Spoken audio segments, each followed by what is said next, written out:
What's up, everybody? Another King of the Ring to review today. I'm Brett Mix, Macho Wrestling 101. Please hit like and subscribe if you like my content. We do history of wrestling videos every day, and we do anthology reviews like this, King of the Ring. We're up to 2,000 right now from the Fleet Center in Boston, Massachusetts, the formerly known as the Fleet Center. Now it's the TD Garden. This event took place Sunday night, June the 25th, the year 2000.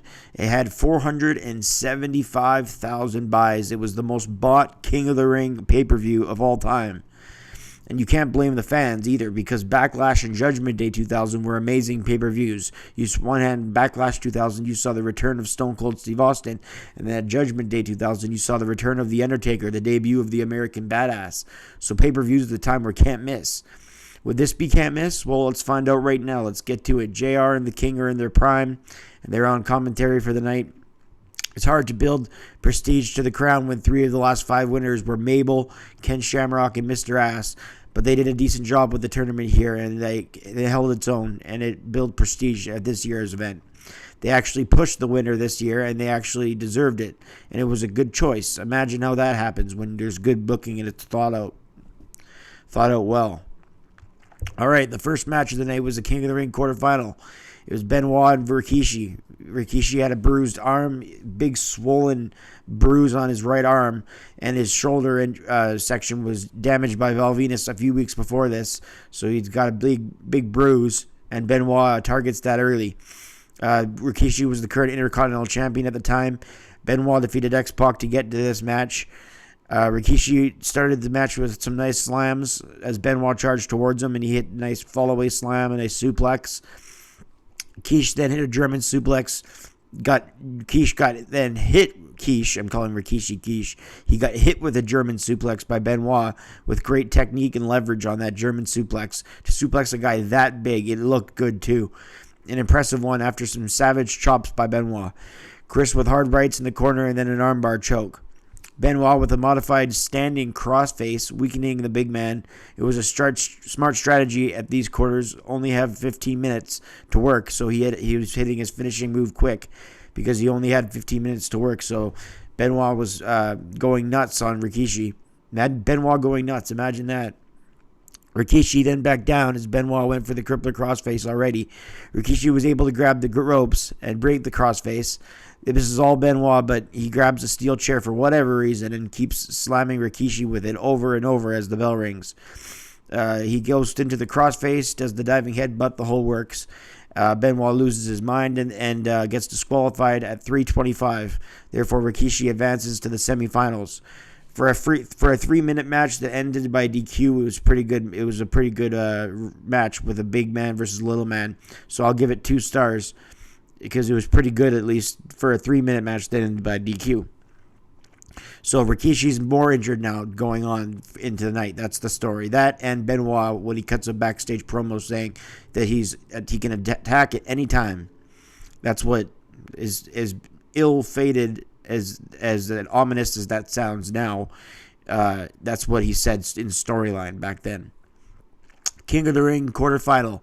Second match of the night. Val Venis, who had Trish on his side in a business relationship, versus Eddie Guerrero with Chyna. Val had a business relationship with Trish, I said in quotations, but she literally did. That was literally the business arrangement.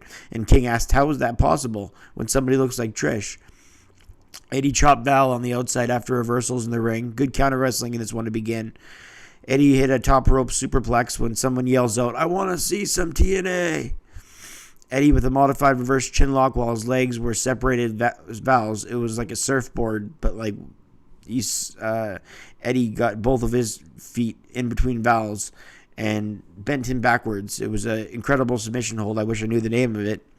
Guerrero in the corner, it's a drop kick, and Eddie focused on the back of Val. Eddie with a missile drop kick to the back of Val Venis. He looked like he was going to hit a gory special, but went for a backslide pitting attempt and a near fall. Fans were chanting for puppies when there was actually good wrestling going on, but then again, they had Trish Stratus in her prime in 2000 on the outside to look at. So wrestling was maybe second nature for some of the guys in the audience. Val rakes the face of Eddie and hits a spinning drop toe hold. Val then hits a backbreaker, a reverse chinlock backbreaker to Eddie to Val. Trish looks satisfied with that. Val hit a spine buster, goes up top for the money shot, but Eddie got his knees up. Then Eddie gets an Oklahoma roll for a near fall. Val with a reversal after reversal into a side Russian leg sweep. Eddie reverses Val to the corner, then an elbow as this one went back and forth.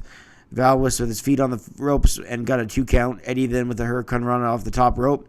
Stratus went on the apron at the end, so Chyna pulled Trish down. Val with a forearm to the back of Guerrero. Chyna punched Venus, and Guerrero got a roll up for 2. Close near fall. Venus with a bridging fisherman suplex for the pinfall win at 8:04. So instead of getting Benoit and Eddie in the second round, we get Rikishi and Val in the second round, which is good, but it's not Eddie versus Benoit. This one was a good wrestling match here, despite the outside shenanigans of Chyna and Stratus. So I rated this match 3 stars. Next up, we have our third match of the night and our third quarterfinal match, Crash Holly versus Bull Buchanan. I remember reading the old Ross reports. I used to read those all the time, and he was very high on Bull Buchanan, calling him a big hoss. He's young and he's 6'8", says Jim Ross. I remember online we called him Dole Buchanan back in the day. A big power wrestler with Steve Blackman's personality. Different styles for both him and Crash Holly, obviously, as Buchanan kept throwing Crash outside the ring. The fans cheered for a little bit. Elroy. Buchanan hit 2 backbreakers, and the fans chant, "Let's go, Elroy." Crash wins at 4:07 with an inside cradle. I rated it a 1.5 stars. Moving on. We got our last King of the Ring quarterfinal match. It's Jericho versus Angle. Jericho on the mic calls Kurt the king of the ring, not king of the ring, but king of the jackasses, and a royal pain in the ass. Jericho, a quick offense on Kirk, a lion salt, and then a near fall. Jericho connected with a springboard dropkick. Charged, just a lot of good wrestling between both Jericho and Angle in this one. Angle with a leg grapevine and a reverse chin lock at the same time, laying down on the mat, trying to make Jericho tap. He reversed out of it, and he hit a baseball slide under Angle, who leaps, then an arm drag takedown by Jericho, followed by hard, vicious chops. Angle had welts on his chest, pink and bloody from Jericho's chops. For real. A German suplex by Angle and a near fall. Angle with a beautiful suplex with a bridge and another near fall. Jericho with a Guerrero-like Hurricane Rana off the top. But Y2J took all the offense and couldn't pin Angle, who came back with a reverse elbow. Jericho with more chops. Angle gets hit off the ropes with a spinning heel kick. Angle kicked out. Y2J regained momentum and hit a bulldog we went for a side bulldog, running bulldog, but Angle scouted it and clotheslined Jericho down. And Jericho went for a clothesline on Angle, and he countered it into an Olympic slam attempt, but then he landed on his feet and went for the walls of Jericho. Angle then tapped out to the walls of Jericho, but Stephanie ran to the ring with a women's title in hand, so the official was distracted. Stephanie comes into the ring looking to hit Jericho. The official gets knocked down, and Stephanie comes into the ring looking to hit Jericho, but hits Angle instead with the belt, the women's title. Jericho then has Stephanie in his hands and kisses Stephanie before throwing her down. Angle from behind hits an Olympic slam right after that to Jericho as the ref gets up and slowly counts to 3. At 10:50, Angle advances past Jericho to meet Crash Holly in the semis. 3 stars and a quarter for Angle versus Jericho. As Angle moves on, Jericho does not, even though he got the kiss on Mrs. McMahon. Next, so those were our 4 quarterfinals. Now in the brackets, we got Angle and Rikishi and Crash Holly we got Val Venus and Rikishi and Crash Holly and Kurt Angle. So those are the 4 men that moved on. WWF Tag Team Championship Elimination match next as Too Cool took on TNA versus Edge and Christian versus the Hardy Boys with Lita. Trish Stratus also managed TNA. Trish looked really nice in 2000. Again, the A in TNA Albert begins with Jeff Hardy as the 2 men are legal in the 4 corners elimination match. Lita got involved with Trish on the outside. There's action everywhere. Matt pins Test and TNA are eliminated at 3:42. I guess in this match it's good to be not to be legal a man in the ring. You can't be eliminated that way. Christian tags in and it's good. Christian tags in and gets on Scotty's back. Lita delivered a Hurricane Rana to Edge. There's a lot of Lita and Edge interactions before they actually hooked up in real life. It's always interesting to go back and look at. Matt with a DDT to the Hardys, and both teams go at it. Matt with a side effect on Christian and a near fall. Edge hits a lariat to Jeff, and then Christian an unprettier to Matt, and the Hardys are gone at 7:55. The fans boo as they really wanted the Hardys to win this match. Now it's Too Cool and Edge and Christian in a regular match as TNA and Hardys are both eliminated. Christian tried an attack with the tag team title, but Grandmaster Sexay knocked him down. Scotty held Edge in position while Grandmaster Sexay jumped off the top rope with a leg drop.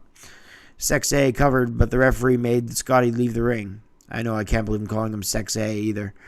Which allowed Christian to hit Grandmaster Sexay in the back of the head with the tag team title belt. Edge rolled over with the cover. Christian grabbed Scotty's leg to prevent the save. The referee counted, and Edge and Christian were the new tag team champions, last eliminating Too Cool at 14-11. Enough here in this match to say it was a good match overall, so this tag team match gets 3 stars. Yep. Next, we have Rikishi and Val Venis in a semifinal King of the Ring tournament match. The third time Trish came out for the night. Not complaining. Val Venis and Rikishi had been feuding at the time for Rikishi's Intercontinental title, and the reason Rikishi was injured in the first place was because of Val Venis a few weeks ago on SmackDown, as they showed the clips of Val injuring Rikishi with the steel steps. Val focused on the injured arm in the match, but Rikishi gets the victory after a belly-to-belly suplex. Rikishi advances at 3:15. Trish, after the match, jumped on Rikishi. He almost gave her a bonsai drop after she drops to the canvas. Val then hits a low blow on Rikishi before he hits the bonsai drop. So he's already battled in the arm, and he already received a chair shot by Benoit after the match did Rikishi. So Rikishi's already injured. Val Venis adds to the injury, and he attacks him with steps, just like he did on SmackDown a few weeks before, and just like Benoit did earlier in the night. So Rikishi will now move on, but he's going to be either the underdog King of the Ring or the underdog that just loses because of his injury. It's basic booking sense because it's a logical decision either way you go. So always injuring the babyface in a tournament, it's always good booking decision. Because you either get an underdog King of the Ring story or you get an underdog that loses only because of his injuries. So that's the story that they're going with Rikishi moving on to the finals. Who's going to face Rikishi in the finals? Well, we'll find out now as Crash meets Angle in a semifinal King of the Ring tournament match. It's a decent little match here. Crash and Angle tie up, Angle into a side headlock, then off the ropes, a slam and a cradle for Angle. Crash went for a hip lock and then hit by an overhead belly-to-belly suplex. Angle choked Crash out in the corner with his boot. Crash up top hits a missile dropkick and a near fall. Angle then elevates Crash into the ropes as he charged towards him, and then he hits an Olympic slam off that, and Angle's off to the finals as he pins him, and Rikishi's going to meet Angle. Angle wins at 3:58. I rated the match a star and 3/4. Next, we got Patterson and Briscoe in an evening gown match. This one, regretfully and dreadfully, lasts 3 minutes. There's nothing to say that deserves anything, really. When you're Vince McMahon in the year 2000, you could get away with things like this. As bad as it sounds, I'm sure Vince thought this was just hilarious, though. I'm glad somebody did, because I and almost everyone who has any rational thought didn't. It's a dud, if anyone was wondering. Handicap tables dumpster match now. Road Dogg, X-Pac, and Tori versus the Dudley Boys. The fans are just happy that we're moving on to something else. Legitimately, they gave Crash Holly a pop like he was Steve Austin when Crash Holly ran out during that evening gown match. I forgot to mention that he pinned Patterson and became the hardcore champion with the 24/7 rule. So he left, but the fans they popped for Crash Holly like he was somebody like Stone Cold. They hated watching two men dressed as ladies pretending to wrestle. This is when DX had the Run DMC theme for this tables match here. The King of Rock, who? The King of Rock, what? The King of Rock, who? All that kind of shtick. Good pacing in this match. Both teams worked a hard style with fast impact to all the moves. Dudley's wanted to give Tori wood. That was the main story. They had Tori spray painted onto the table. Dudley's caught X-Pac and Road Dogg up the aisle as they tried to leave the match in mid-match. Dudley's hid under the ring, playing a trick on DX, and dropped them with chairs when they came looking behind. They took the steps apart, and Dudley's powerbombed Road Dogg through 2 tables at ringside. X-Pac with a suplex and a spin kick to Devon, and then gets go through a table himself. Devon hits a front suplex through the table off the top rope. Bubba sets his eyes on the Jezebel Tori, and both Dudleys couldn't get Tori because she hides in the dumpster. Road Dogg and X-Pac then attacked both Dudleys with the chairs, and DX closes the dumpster as they put the Dudleys in it at 9:45, giving DX the win. Good action in this one. I rate it 3 stars. After the match, Dudleys hit a 3D on X-Pac and grabbed Tori. Road Dogg tried to break it up, but he got the 3D as well.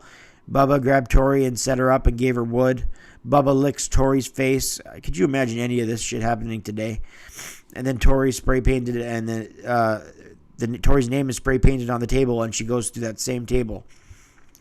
JR says, "Someone give a Bubba a smoke," as he goes through an orgasmic trance. As again, the Dudleys lose the match, but they give Tori wood. King of the Ring finals. Kurt Angle took on Rikishi. Rikishi is a sympathetic favorite. He's injured, has the injured arm and shoulder. And Kurt Angle is the new sensation who is, even though a heel and a dorky heel, the fans just love because he's a great wrestler and he's a great character. Rikishi with Samoan drop after Angle had dominated most of the early match. Rikishi with a big neck breaker and still selling the bruised, injured shoulder. Rikishi drove himself into Angle, and this is the second time he tries the stink face, but he eventually got it. Angle then hit an Olympic slam, and Rikishi kicked out. Angle with rights and a sunset flip attempt, but Rikishi used his body weight to counter, and Angle kicked out. Both men kicking out because being the king means that much. That's what they're trying to put over. Rikishi climbed to the top, and Angle met him there. Angle went up the top and delivered a belly-to-belly suplex off the top rope to the bigger Rikishi. It didn't look great, but it was good selling by Rikishi. And unlike Benoit's beautiful German suplex was earlier in the night was amazing, this suplex sort of botched, but Angle crawled over to cover Rikishi at 5:56 and got the win. It wasn't really as botched as much as it didn't look as good as Benoit's suplex earlier in the night. But this was a belly-to-belly to a 400-pound man on the top rope, so give Angle some credit, though. Angle was an online favorite to win, I remember back then, and people genuinely cared for his character, and it's what made him big, even as a heel in the Attitude Era. So I rated that match 2 stars and a quarter for that King of the Ring finals match. Now, in the 11th match of the night, the main event, the WWF title on the line in a 6-man tag, Triple H, Vince McMahon, and Shane McMahon with Stephanie McMahon Helmsley versus Kane, The Undertaker, and The Rock. The game not in favor of the rules of this match, as whoever loses the match on the heel side, Triple H loses the title to that man, whoever wins. Vince, Shane, and Triple H on the heel side versus the faces, Kane, Rock, and The Undertaker. At the time, it seemed only believable that The Rock or the returning Undertaker would win. This is The Undertaker's first match on pay-per-view as the American Badass. And he had a big bump to deliver in this match to Shane McMahon, which he chokeslams him off the top rope through the announcer table. Whenever a face was in this match, they'd tag themselves in. So this was pretty much the opposite of the tag match earlier in the night where you didn't want to be in the ring. In this one, because the only way you're going to win the WWF title is if you're in the match. Whereas the earlier tag match, if you're in it, there's no benefit other than winning. But if you win, you didn't win anything until the finals. But this match, you wanted to be in the ring. So whenever The Rock, Kane, or Undertaker started dominating the McMahons and they wanted it in the ring, they'd have to slap the back of the babyface to get in the ring themselves, because no one would logically tag out of a match versus the McMahons where they can win a WWF title. So that's smart booking, because The Rock and The Undertaker and Kane, it would make no sense for them to tag out, because why would you do that? Why would you give somebody else the opportunity to win the title against a McMahon? You get to face a weaker opposition in Vince and Shane, and you get to win the WWF title if you pin. So, good thing that they all tagged in themselves. But then they ended up turning on each other, too. Taker hit a big choke slam on Shane in the ring before that table bump. But The Rock pulled Taker off Shane to preserve the title. Triple H and Taker went at it as the match had some good back and forth with the two as they brawled in the ring. Taker hit his high spots on the game. Taker went to pin Triple H, and Kane tagged himself in. And Taker asked what the hell Kane was doing. The Rock comes in and beats up Shane, who does an adequate job of getting his ass kicked in this match. The McMahons and Triple H attacked Rock, so the Brothers of Destruction came over to even the odds. Rock and Triple H go at it, and Triple H hits a pedigree on Rock, but The Rock kicked out after Undertaker made sure there wasn't a 3. The rest of the guys brawl up the entrance aisle. Kane hit a tombstone on The Rock, but Taker pulled Kane off of him, and all 3 faces have gone obsessed with getting the win and grabbing the title. Undertaker then hit Kane with a chair on the outside, Undertaker then did the memorable Shane McMahon table choke slam right off the top rope all the way through an announcer's table. Shane went flying like 20 feet. Vince then goes to the Pill's elbow, but the rock bottoms Vince, and Undertaker doesn't see the rock bottom in time. Taker punches Triple H on the outside, mad that he doesn't see the rock bottom in time, because The Rock becomes the new WWF champion at 17:54 after that rock bottom to Vince. I give the main event 3 stars overall. It was a fun brawl, good 6-man exchange, good exchanges by the 6 men. Overall, this pay-per-view, the WWF was at the height of their popularity in 2000. They were awesome this year. They had amazing pay-per-view after amazing pay-per-view. This wasn't one of them, but it didn't mean it was bad either. It was just an average show with some decent matches on it and some bad ones too. I think a 6 out of 10 would be fair for this event. We'll see how well the WWF does when the invasion begins next year at the King of the Ring in 2001. So we'll see you on that review. Thanks for watching, everybody. I appreciate it. I'm Brett Mix, and I'm out.